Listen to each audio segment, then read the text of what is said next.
Hi friends, இன்றைக்கி ஒரு scallop sleeve design எப்படி ஸ்டிச் பண்ணுறதுன்னு பார்த்துடலாம். இதோட கட்டிங் வீடியோ நான் கூடிய சீக்கிரத்தில் போடுறேன். இப்போது நம்ம ஸ்டிச்சிங் வீடியோ மட்டும் பார்க்கலாம். ஸ்கேலப்பில் நான் வந்து எந்த அளவுக்கு நான் மெஷர்மெண்ட் எடுத்திருக்கேன் அப்படிங்கிறத நான் டீட்டெயிலாக சொல்லிடுறேன். இப்போ வந்து ஜஸ்ட் ஸ்டிச்சிங் மட்டும்தான் உங்களுக்கு பண்ணி காட்ட போகிறேன். இதில் எப்பயுமே வந்து நீங்கள் என்ன பண்ணுங்கள், ஸ்லீவ் வந்து நீங்கள் ப்ளவுஸ் பீஸ் மேலே வச்சு கட் பண்ணுறீங்கன்னா ஸ்லீவோட ஷேப்புக்கு ஏற்ற மாதிரி வெட்டாமல் ஸ்லீவ் அது ஒரு பாக்ஸ் ஷேப்பில் வெட்டிக்கோங்க. அது ஏன்னு நான் வந்து பின்னாடி சொல்கிறேன். இப்போது ஸ்கேலப் நெக் ஸ்லீவ் டிசைனுக்காக நம்ம வந்து ரெடி பண்ணியிருக்க பீஸை லைனிங் பீஸில் வச்சு நான் வந்து கேன்வாஸில் அந்த ஷேப்பை ரெடி பண்ணிவிட்டு நான் லைனிங் பீஸில் வச்சு நான் வந்து அயன் பண்ணிட்டேன். இல்லை நீங்கள் செப்பரேட்டாக கூட இன்னொரு பீஸ் கொடுத்து அயன் பண்ணிவிட்டு அதுக்கப்புறம் நீங்கள் வந்து ஸ்லீவில் வந்து வச்சு நீங்கள் பண்ணலாம். பட் இது வந்து கொஞ்சம் ஈஸியான மெத்தட் பிகினர்ஸ்க்காக. நான் இப்போ என்ன பண்ணுறேன்னா, எந்த நம்ம கையோட சுற்றளவு இருக்குது பார்த்தீங்களா, அந்த அளவுக்கு மட்டும் ஸ்கேலப் வரைஞ்சிட்டு எக்ஸஸாக மார்ஜின் விடுவோம்ல, அந்த இடத்த வந்து நான் இந்த மாதிரி விட்டுட்டேன் பிளெயினாக.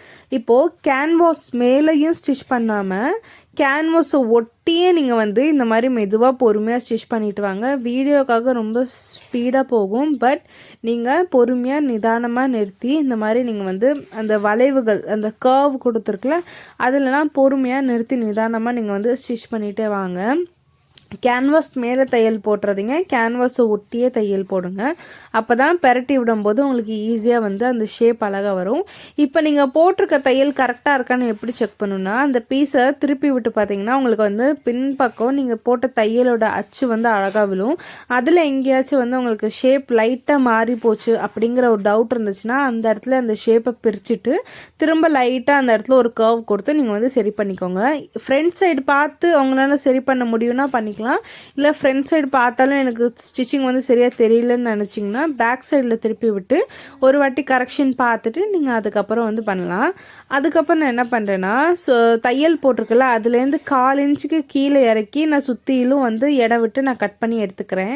ஏன்னா அந்த இடத்துல நம்ம சின்ன சின்னதாக நாச்சஸ் கொடுக்கணும், தையலை ஒட்டி நாச்சஸ் கொடுக்க முடியாது. அதனால் 1/4 இன்ச்சுக்கு கொஞ்சம் கேப் விட்டு நான் வந்து இந்த மாதிரி கட் பண்ணிட்டேன். இப்போ பார்த்தீங்கன்னா எந்த இடத்துலலாம் அந்த 1/4 இன்ச்சு கேப் விட்டுருக்கேனோ அந்த இடத்துலலாம் சிசரோட நுனி பகுதியை வச்சு சின்ன சின்னதாக நாச்சஸ் கொடுத்துட்றேன். தையலில் பற்றாத அளவுக்கு பார்த்து கொடுங்க.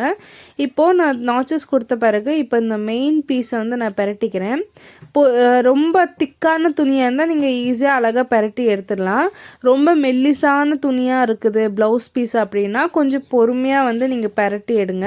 ஏதாச்சும் ஷார்ப்பான ஆப்ஜெக்டை வச்சு குத்துற மாதிரி இருந்துச்சுன்னா தயவு செஞ்சு அதை வந்து இந்த இடத்துல வந்து அவாய்ட் பண்ணிடுங்க. ஏன்னா மெட்டீரியலோட குவாலிட்டியை பொறுத்து நம்ம வந்து பார்த்து கவனமாக பண்ணணும். லைட்டாக ஒரு ஓட்டை விழுந்துட்டா கூட அந்த ஷேப்பே மாறி போயிடும், நல்லா இருக்காது.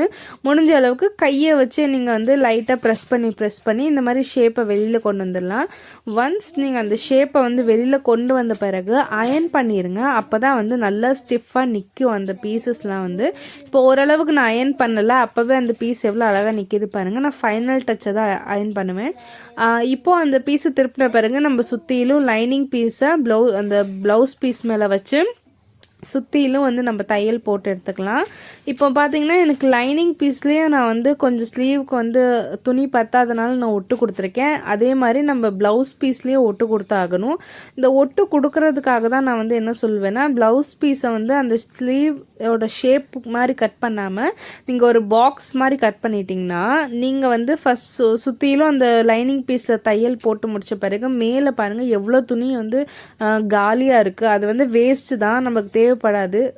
அது வந்து சப்போஸ் ஸ்லீவுக்கு பத்திருச்சுன்னா அது தேவைப்படாது. ஸ்லீவுக்கு பத்தலைன்னா அந்த மேல் பகுதியை தான் நம்ம வந்து வெட்டி எடுத்து சைடில் 2 பக்கமும் நம்ம வந்து ஜாயிண்ட் பண்ணுறதுக்காக யூஸ் பண்ணணும். அதுக்காக தான் வந்து உங்களை வந்து இந்த மாதிரி பாக்ஸ் ஷேப்பில் கட் பண்ணிட்டீங்கன்னா நீங்கள் இந்த பீஸை வந்து தேடி அலைய தேவையில்லை. அதுவும் நீங்கள் ஸ்லீவ் வந்து ஸ்டிச் பண்ணும்போதே உங்களுக்கு வந்து அது வந்துடும். இல்லைன்னா நம்ம தனியாக ஸ்லீவ் எல்லாம் தச்சு முடிச்ச பிறகு ஸ்லீவுக்கு ஜாயின் போடுறதுக்கு அந்த துணியை வெட்டி வச்சுருப்போமா, அதை போய் உட்காந்து தொலாவிட்டு இருப்போம். எங்கடா அந்த மிச்சம் ஏதாச்சும் துணி இருந்துச்சுன்னா எப்படியாச்சும் போட்டு நம்ம ஸ்லீவுக்கு ஜாயின் பண்ணிடலாம் அப்படிங்கிற மாதிரி. அதனால எப்பயுமே இந்த மாதிரி ட்ரை பண்ணி பாருங்கள். உங்கள் கிட்டே தான் அந்த பீஸ் இருக்கும், எக்ஸஸ் பீஸை. அதுக்கப்புறம் மிச்சம் இருக்கிற பீஸை வந்து நீங்கள் தூக்கி போட்டுடலாம். ஒன்ஸ் நீங்கள் ஒரு ப்ளவுஸை வெட்டி தைக்கிறீங்க அப்படின்னா ஒரு பாலித்தீன் கவர் வச்சுக்கோங்க. ப்ளவுஸ் வெட்டிட்டு போக மிச்சம் எவ்வளோ பீஸ் இருக்கோ அது எல்லாத்தையுமே அந்த பாலித்தீன் கவரில் போட்டு ப்ளவுஸோடு சேர்த்து முடிச்சு போட்டு வச்சுருங்க. இப்போ நம்ம என்ன பண்ணுவோம், ஒவ்வொரு ப்ளவுஸ் வெட்டுறோம் பண்ணுறோன்னா அந்த மிச்சம் இருக்கிற பிசெல்லாம் எங்கேயாச்சும் தூக்கி போட்டுருவோம். அப்புறம் தேவைப்படும் போது தொலாவும் போது கிடைக்காது.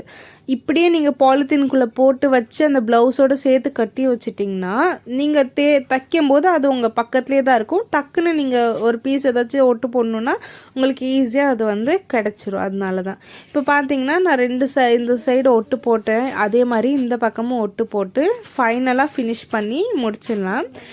இந்த ஸ்லீவோட கட்டிங் வந்து வேணும், ஸ்கேலப் வேணும்னு நினச்சிங்கன்னா வேணும்னு நினச்சிங்களா கூட இல்லை, நான் வந்து அடுத்து ஸ்கேலப் நெக் டிசைனில் இது வந்து சின்ன ஸ்கேலப் போட்டு தான் வந்து நான் வெட்டியிருக்கேன். ஒரு மீடியமான சைஸ் ஸ்கேலப் எப்படி வரையணும், டீட்டெயில்டாக எப்படி வரையணுங்கிற ஒரு லாங் வீடியோ நான் வந்து எடுக்கிறேன். என் ஃபோனில் இப்போல்லாம் ஸ்பேஸ் வந்து சுத்தமாக பத்தலை, அது போக ஃபோன் ரொம்ப ஹேங் ஆகுது. ரொம்ப ப்ரேயர் பண்ணிக்கோங்க எனக்காக. ஏன்னா எனக்கு அடுத்து ஒரு நல்ல ஃபோன் வாங்கணும். எனக்கு இதே குவாலிட்டியில் இன்னொரு ஃபோன் வாங்கணும்னு ரொம்ப ஆசை. பட் அது பட்ஜெட்டை தாண்டி போயிட்டுருக்குது. But anyways praise the Lord, கூடிய சீக்கிரத்தே ஒரு சூப்பர் ஃபோன் வந்து நான் வாங்கிடணும்னு இருக்கேன். அதுக்கப்புறம் ரெகுலராக நான் வீடியோவும் நான் உங்களுக்கு போடுவேன். ஏன்னா இப்போ இந்த வீடியோ நான் ரெக்கார்ட் பண்ணுறேன்னா ஏதாச்சும் ஒரு ஆப்பை நான் டிலீட் பண்ணிட்டு தான் இந்த வீடியோவை நான் சேவ் பண்ண முடியும். அந்த மாதிரி தான் இருக்குது என் ஃபோனில் ஸ்பேஸு. இப்போ பாருங்கள் எவ்வளோ அழகாக நம்ம வந்து ஸ்டிச் பண்ணி முடிச்சிட்டோன்னு. இப்போ கீழே எட்ஜஸில் வந்து நீங்கள் ஒரு அமுக்கு தையல் போட்டு இன்னும் நல்லா ஃபினிஷிங்காக பண்ணணுன்னா பண்ணிக்கலாம். இல்லை இதே ஓகே அயன் பண்ணி விட்டாலே போதும்னு நினச்சிங்கன்னா ஓகே. அண்ட் இவ்வளோ நேரம் வீடியோ பார்த்தது